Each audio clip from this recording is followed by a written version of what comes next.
दोस्तों नमस्कार। मैं अक्षय कुमार अंजनी जेपी कॉलेज के हिस्ट्री ग्रुप में आपका स्वागत करता हूं। विश्व इतिहास की श्रृंखला को आगे बढ़ाते हुए आज हम आपके सामने एक वीडियो लेकर उपस्थित हुए हैं, जिसमें हम लोग रूसी क्रांति के कारणों के बारे में चर्चा करेंगे। तो रूसी क्रांति को समझने से पहले हम विश्व मानचित्र में ये जो रूस है इसकी अवस्थिति को देखने का प्रयास करते हैं। जैसा कि आप लोग जानते हैं कि रूस जो है वो एशिया और यूरोप दोनों महादेश में पड़ता है।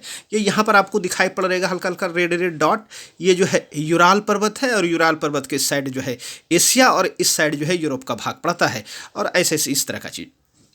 तो रूस जो है दुनिया का वर्तमान समय में भी सबसे बड़ा देश है और यहाँ पर ये क्रांति हुई। तो इस विशाल क्षेत्र का क्या काम है वो हम लोग इस रूसी क्रांति में जो है आगे देखने का प्रयास करेंगे। आप अगर हो सके तो इस मैप को दिमाग में रखिए या पढ़ने के समय जो है एक मानचित्र जो है बगल में रखिएगा, ताकि जो है आपको चीज़ें जो है समझने में ज़्यादा आसानी होगी।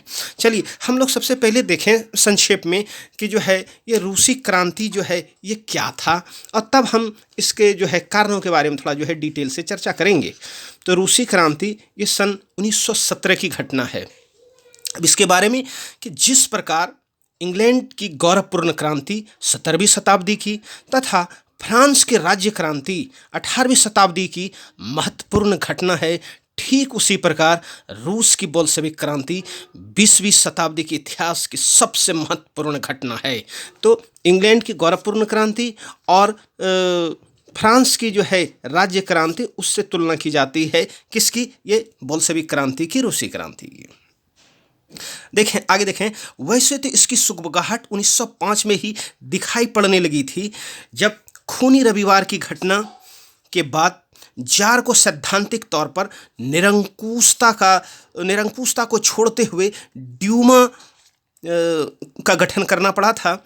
इसके बाद हुए मार्च 1917 की क्रांति ने 300 वर्षों से स्थापित रोमानोव वंश की जो जारशाही है उसको समाप्त करके उदारवादी अंतरिम सरकार जो है वहाँ पर गठित किया, स्थापित की, और अंततः नवंबर 1917 की क्रांति के द्वारा, बोल्शेविक क्रांति के द्वारा जो है यहाँ पर सर्वहारा वर्ग का जो है शासन स्थापित हुआ। ये ड्यूमा क्या है हम लोग इसको आगे देखेंगे, और ये खूनी रविवार की घटना क्या है इसको भी थोड़ा सा हम लोग संक्षेप में आगे देखने का प्रयास करेंगे।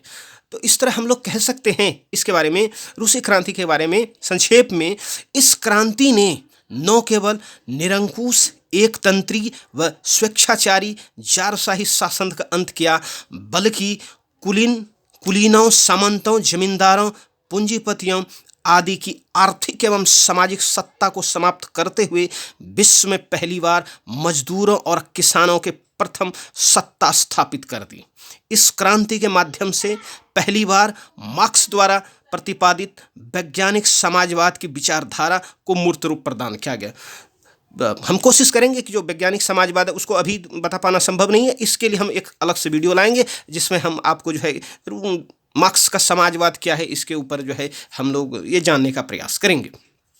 चलिए तो हम क्रांति के कारणों को देखते हैं कि जो है विश्व इतिहास में इतनी बड़ी घटना अचानक घटित नहीं होती। रूसी क्रांति भी इसका अपवाद नहीं था। इसके एक नहीं बल्कि जो है कई कारण मौजूद थे, जिसको हम लोग एक एक करके यहाँ पर देखने का जो है प्रयास करेंगे। जैसे सबसे पहला कारण हम लोग देखें कि जो है ये राजनीतिक कारण में हम लोग देखते हैं कि जो है जो जार है, रूस के शासक को जार कहा जाता था, और जार की जो निरंकुशता है वो इस क्रांति के होने की जो है एक बहुत बड़े कारणों में से एक था। उसको हम लोग यहाँ पर देखने का प्रयास करते हैं बारी बारी से। रूस का जार निरंकुश था, राज्य की समस्त शक्ति उसी में संकेंद्रित थी, चाहे कार्यपालिका संबंधित हो, न्यायपालिका संबंधित हो, व्यवस्थापिका संबंधित हो, जितनी भी शक्तियां होती हैं वो सारे के सारे संकेंद्रित थे कहाँ पर? जार में। जार अलेक्जेंडर प्रथम एवं जार निकोलस प्रथम घोर प्रतिक्रियावादी था एवं उसने जो है दमनकारी नीति जो है अख्तियार कर रखा था, अपनाया हुआ था। जार अलेक्जेंडर द्वितीय ये सुधार योजनाओं का जो है ये पक्षपाती था और जनता में इसके वजह से क्या हुआ, आशा की जो है उम्मीद जगी। परंतु उसके द्वारा किए गए न्यायिक एवं स्थानीय सुधारों के जो कार्य हैं उससे सामंतों एवं जमींदारों ने जो क्या किया, उनका घोर विरोध किया, जिसकी वजह से वह भी निरंकुश हो गया। जार निकोलस द्वितीय जिनके समय में ये क्रांति हुई वह स्वभाव से ही निरंकुश और जो है ये रूढ़िवादी था। तो रूस की क्रांति में शासक की जो निरंकुशता है उसका एक जो है बहुत बड़ा रोल रहा है, बहुत बड़ा जो है योगदान रहा है। किस चीज़ में विश्वास करते देखें ये लोग, ये राजा की दैवी शक्ति में जो है ये विश्वास करते थे। इस सिद्धांत के अनुसार राजा यह मानता था कि ईश्वर ने उन्हें इस धरती पर शासन करने के लिए भेजा है, आदमी ने नहीं, ईश्वर ने भेजा है, और इस तरह वह अपने शासन के लिए सिर्फ और सिर्फ ईश्वर के प्रति उत्तरदायी है, न कि जनता के प्रति। जार का स्पष्ट मानना था कि यह शासन ईश्वर का, ईश्वर के लिए और ईश्वर द्वारा शासन है। इस प्रकार उस पर उंगली उठाने का अधिकार किसी व्यक्ति या संस्था के पास जो है नहीं है। क्यों कि अगर आप व्यक्ति या कोई व्यक्ति है या कोई संस्था है अगर जार पे उंगली उठाता है, इसका मतलब है वो किसके ऊपर उंगली उठा रहा है, वह डायरेक्ट जो है ईश्वर के ऊपर ही जो है उंगली उठा रहा है। मतलब वह ईश्वर के सत्ता जो है उसको मानने से इनकार कर रहा है। जार निकोलस द्वितीय का व्यक्तित्व एवं भ्रष्ट शासन जो है ये भी कम जवाबदेह नहीं था रूसी क्रांति को होने में। जार निकोलस द्वितीय अंधविश्वासी और अयोग्य व्यक्ति था, जिनमें घटनाओं के महत्व और व्यक्तियों के चरित्र को समझने की शक्ति जो है वो नहीं थी। उस पर महारानी अलेक्जेंड्रा का विशेष प्रभाव था। वह स्वेच्छाचारी शासन की पक्षपाती थी। कौन? अलेक्जेंड्रा। जारीना, जार की पत्नी जारीना रासपुटिन नामक एक भ्रष्ट पादरी के हाथों की जो है वो कठपुतली बनी हुई थी। रासपुटिन अपने व्यापक प्रभाव का लाभ उठाकर प्रशासन में हस्तक्षेप करना शुरू कर दिया। उच्च पदाधिकारियों की नियुक्ति एवं पदच्युति रासपुटिन के हाथों में आश्रित हो जाने से प्रशासन में जो है बड़ी गड़बड़ी फैल गई। मतलब यहाँ पर देखिए कि जो राजा है वो रानी के हाथ की कठपुतली बनी हुई है और रानी जो है एक भ्रष्ट पादरी रासपुटिन के हाथ की कठपुतली बनी है, और इस स्थिति में प्रशासन का भ्रष्ट होना जो है वो लाजमी है। आगे का कारण हम लोग देख लें। यह है 1905 की क्रांति का प्रभाव, इसने रूस में किस तरह का परिवर्तन लाया उसको हम लोग यहाँ पर देखने का प्रयास करते हैं। रूस जापान युद्ध में रूस की जो है वो करारी हार हुई, बुरी हार हुई। इसके अलावा खराब आर्थिक स्थिति और खूनी रविवार की घटना ने देश की जनता को विद्रोही बना दिया। सारे देश में हड़तालों और बहिष्कारों का तांता लग गया और लोगों ने संविधान सभा के गठन की मांग को जोरदार तरीके से उठाया। परिस्थिति की गंभीरता को देखते हुए जार ने एक निर्वाचित परामर्शदाता संसद या ड्यूमा, हमारे यहाँ जिस तरह संसद है उसी तरह रूस की जो संसद है उसको ड्यूमा कहते हैं, के गठन पर अपनी जो है सहमति दे दी। विद्रोह के शांत पड़ जाने पर जार निकोलस द्वितीय ने पुनः अपने पुराने रंग में लौट आया।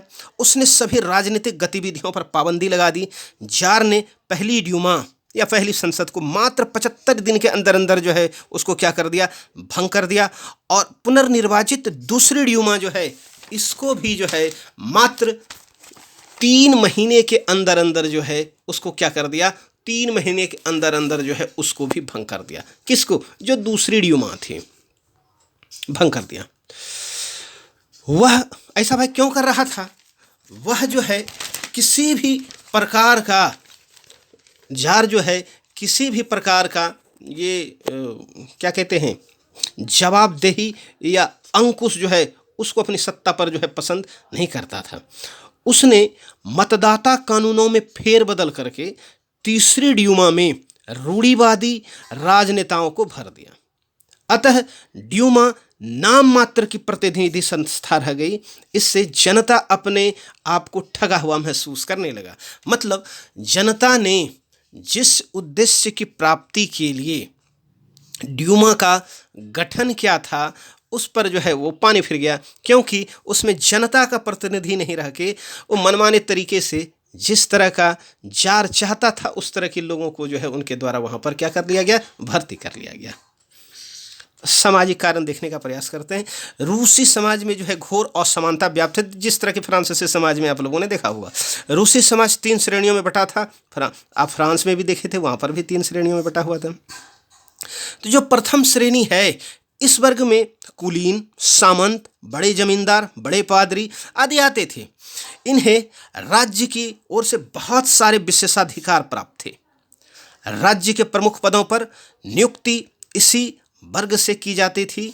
राज्य की कुल भूमि में से 67% जो भाग है, जो हिस्सा है, वो सामंतों और जमींदारों के पास था, और इसका जो 13% भूभाग है वो जो है चर्च के अधिकार में था। मतलब अगर दोनों को जोड़ दीजिएगा तो 80 पूर्ता है, और 80% के बाद जो शेष बचा मात्र 20 वो किनके पास था, वो किसानों के पास था। सहज ही अनुमान लगा सकते हैं कि उनकी जो है ये 20% में कैसे गुजारा चलता होगा। द्वितीय श्रेणी में जो है उच्च मध्य वर्ग, छोटे जमींदार, व्यापारी, पूंजीपति, उद्योगपति आदि आते थे। इनका भी जीवन तुलनात्मक रूप से जो है बेहतर था, अच्छा था। अब हम लोग थोड़ा जो है तृतीय श्रेणी के जो लोग हैं उनमें कौन आते हैं, उनके ऊपर थोड़ा सा नज़र डालने का प्रयास करते हैं।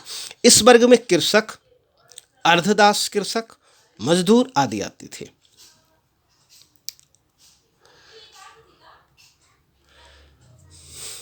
आगे देखते हैं। इस वर्ग के लोग का राज्य एवं अन्य 2 वर्गों के द्वारा जो है शोषण होता था। मतलब राज्य भी इनका शोषण करते थे, और जो है दोनों वर्ग जो थे उनके द्वारा भी इनके शोषण। पहले ही हम लोग देख, इनके पास जो है मात्र जो है 20% भूभाग था, जिसकी वजह से इनकी जो स्थिति है वो मजदूर और अर्धजास जैसी जो है बनकर रह गई थी। कृषकों की स्थिति देख लें थोड़ा सा, इसी में जो कृषकों की स्थिति थोड़ा सा अलग से करके देखे हैं उसको देखते हैं। रूस एक कृषि प्रधान देश था। यहाँ जो है 85% जो जनता है वो आजीविका के लिए कृषि पर आश्रित थे, किंतु कृषि प्रधान देश होते हुए भी कृषकों की जो स्थिति है अत्यंत दयनीय थी, और उन्हें कृषि दास की संज्ञा जो है वो दी जाती थी। मजदूरों की स्थिति देखना संक्षेप में। अलेक्जेंडर द्वितीय के समय जो है रूस का औद्योगिकरण तेजी से हुआ। औद्योगिक संस्थानों के जो मालिक हैं वो धनाढ्य व्यक्ति थे। इससे पूंजीवाद को जो है क्या हुआ, प्रोत्साहन मिला। पूंजीवाद का मुख्य उद्देश्य काम अधिक और वेतन कम रहा है, अतः श्रमिक वर्ग से अधिक काम लिया जाता था और कम से कम जो है वेतन दिया जाता था। पूंजीपतियों ने इनकी बेरोजगारी का भी जो है वो नाजायज फायदा उठाया। श्रमिक गंदी एवं तंग बस्तियों में रहने को मजबूर थे, जिससे उनके स्वास्थ्य के ऊपर जो है प्रतिकूल प्रभाव पड़ रहा था। वे कोई मजदूर संघ नहीं बना सकते थे। शासन हर संभव उद्योगपतियों का ही साथ देता था। परिणाम स्वरूप श्रमिकों पर समाजवादी सिद्धांत जो है उसका प्रभाव पड़ना जो है वो लाजमी था, और लोग जो है समाजवादी सिद्धांत के धीरे धीरे जो है वो करीब आने लगे। चलिए आगे हम लोग देखते हैं अन्य कारणों को। आर्थिक कारणों को देख लें, क्योंकि बड़ा महत्वपूर्ण होता है किसी भी क्रांति में जो है आर्थिक कारणों का। रूस 3 श्रेणियों में बटा हुआ था, हम लोग देख चुके हैं। और 3 श्रेणी के लोगों की आर्थिक स्थिति जो है, तीसरी श्रेणी के लोगों की आर्थिक स्थिति जो है वो बहुत खराब थी। इस समय यहाँ बेरोजगारी का बोलबाला था। इसकी वजह से इन्हें ग्रामीण क्षेत्रों में सामंतों और जमींदारों के द्वारा, तो शहरी क्षेत्रों में पूंजीपतियों और उद्योगपतियों के द्वारा जो है क्या होना पड़ता था, शोषण का शिकार होना पड़ता था। इनसे काम तो अधिक लिया जाता था परंतु मजदूरी कम दी जाती थी। ऐसे में विरोध होने पर राजा हमेशा सामंतों, जमींदारों, पूंजीपतियों और उद्योगपतियों का ही पक्ष लेता था। इससे जनता जार से घृणा करने लगी। वे चाहते थे कि जमीन जमींदारों से छीनकर किसानों में बांट दी जाए और औद्योगिक मजदूरों को भी पर्याप्त जो है मजदूरी दी जाए, ताकि उनकी स्थिति जो है बेहतर हो सके। मतलब इनका कहना था कि ज़मीन जो है वो जोतने वालों की होनी चाहिए, जो उस पर खेती करता है उसकी होनी चाहिए, वो नहीं जो उसके ऊपर जो है आराम करता है, ऐसा करता है। धार्मिक कारण, रूसी साम्राज्य विशाल क्षेत्रों में फैला हुआ था। यहाँ बड़ी संख्या में धार्मिक एवं भाषाई अल्पसंख्यक रहते थे। हम लोग देखे थे कि जो है ये रूस का जो क्षेत्र है, इतना विशाल क्षेत्र, इस विशाल क्षेत्र में जो है यहाँ तरह तरह के धर्म मानने वाले थे और अलग अलग जो है वो भाषा बोलने वाले भी जो है लोग इस क्षेत्र में जो है रहते थे। और लेकिन अगर उस सबको आप एक ही जैसा ट्रीट करेंगे तो शायद जो है उनको जो है परेशानी हो जाएगी। यहाँ कैथोलिक, प्रोटेस्टेंट, इस्लाम, यहूदी, बौद्ध आदि धर्मों के जो है मतावलंबी रहते थे, मानने वाले रहते थे। रूस में ग्रीक ऑर्थोडॉक्स चर्च से उपजी शाखा, रूसी ऑर्थोडॉक्स चर्च को मानने वाले लोगों की जो है बहुलता थी, बहुमत में थे। जार भी रूसी ऑर्थोडॉक्स चर्च को मानता था, वह अन्य धर्मों के लोगों पर अत्याचार करता था। इसके अलावा जार ने रूसीकरण की नीति अपनाई, जिससे भाषाई अल्पसंख्यकों को काफ़ी जो है वो नाराज कर दिया, रुष्ट कर दिया। अब देखिए कि यहाँ पर इतने बड़े क्षेत्र में जो लोग रह रहे हैं, वहाँ पर तमाम तरह के लोग जो है तमाम भाषाएं वहाँ पर बोलते हैं। लेकिन अगर सिर्फ और सिर्फ सरकारी सेवा में या नौकरियों में एक ही भाषा, रूसी भाषा को ही अगर वहाँ पर मान्यता दे दी जाए, बाकी जो है अर्मेनिया रहे या जो भी भाषा रहे उनको अगर आप दरकिनार कर देते हैं, तो शायद जो है भाषाई अल्पसंख्यकों को क्या हो जाएगी, उसके वजह से परेशानी हो जाएगी। उसको जो है और आज जब उनको परेशानी होगी तो शासक को भी जो है उनकी जो है नाराज़गी जो है क्या होगी, वो झेलनी पड़ेगी। चलिए हम लोग थोड़ा सा जो है बौद्धिक कारण को देखने का प्रयास करते हैं, समझने का प्रयास करते हैं। रूस की जनता पर Leo Tolstoy, Turgenev, maximum Gorky, Karl Marx, Bakunin आदि विचारकों का जो है अत्यधिक गहरा प्रभाव पड़ा। इनके विचारों ने रूस की जनता में बौद्धिक विप्लव या हलचल पैदा कर दी और वह समाजवादी विचारधारा से जो है क्या हुई, प्रभावित हुई। वह निरंकुशता को समाप्ति और साम्यवादी सरकार की स्थापना चाहने लगे। जार ने साम्यवादी विचारों के आगमन पर प्रतिबंध लगाने का प्रयत्न किया, परंतु उसे इसमें जो है सफलता प्राप्त नहीं हो सकी। अन्य कारण देखते हैं।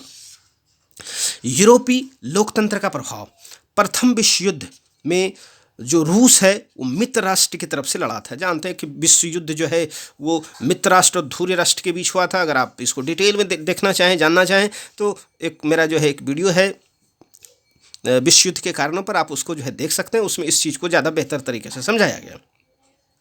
मित्र राष्ट्र का युद्ध का जो नारा था वो था राष्ट्रीयता, स्वतंत्रता और लोकतंत्र का रक्षा करना। वे इसी के लिए लड़ रहे थे। उनके इस प्रचार का रूस पर गहरा प्रभाव पड़ा। रूसी जनता ने देखा कि जब रूसी सेना राष्ट्रीयता, स्वतंत्रता और लोकतंत्र के लिए लड़ रही है तो अपने देश में निरंकुशता क्यों है।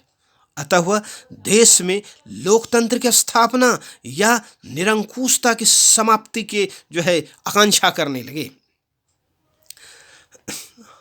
प्रथम विश्व युद्ध में रूस का प्रवेश एवं आर्थिक संकट, रूस की आर्थिक संकट, इसको देखते हैं।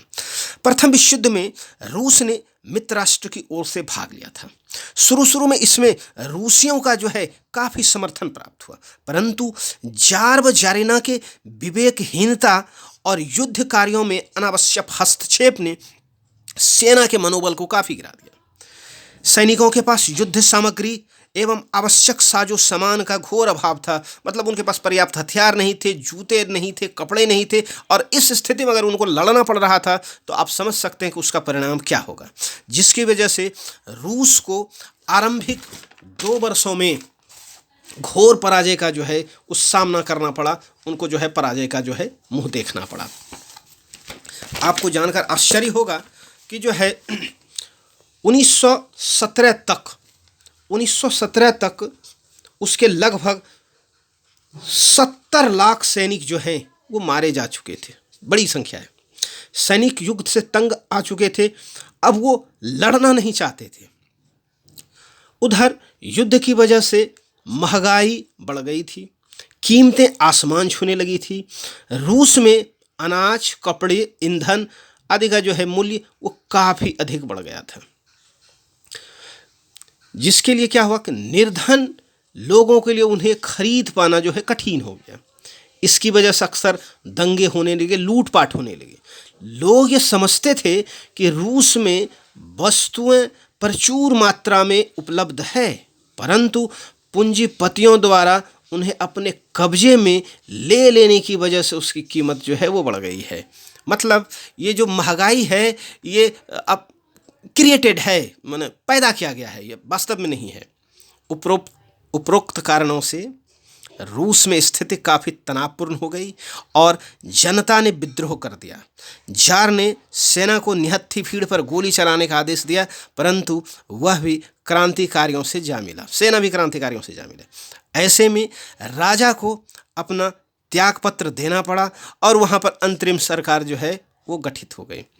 अंतरिम सरकार भी जनता की उम्मीदों पर खरी नहीं उतरी और अंततः लेनिन के नेतृत्व में नवंबर 1917 की बोल्शेविक क्रांति संपन्न हुई, जिसमें रूस में सर्वहारा वर्ग का शासन स्थापित हो गया या मजदूर वर्ग का शासन स्थापित हो गया। तो इस तरह से हम लोग जिस रूसी क्रांति को हम लोग स्टार्ट किया, उसको हम लोगों ने देखा कि जो है इसके क्या क्या कारण थे। उम्मीद करते हैं कि परीक्षा की इस घड़ी में आप लोगों को यह वीडियो कुछ मदद पहुंचाए। अंत में कहना चाहेंगे, जहां भी हैं स्वस्थ रहिए, मस्त रहिए, अपनी परीक्षा की तैयारी में व्यस्त रहिए। थैंक यू, धन्यवाद, बहुत बहुत धन्यवाद, बहुत बहुत धन्यवाद।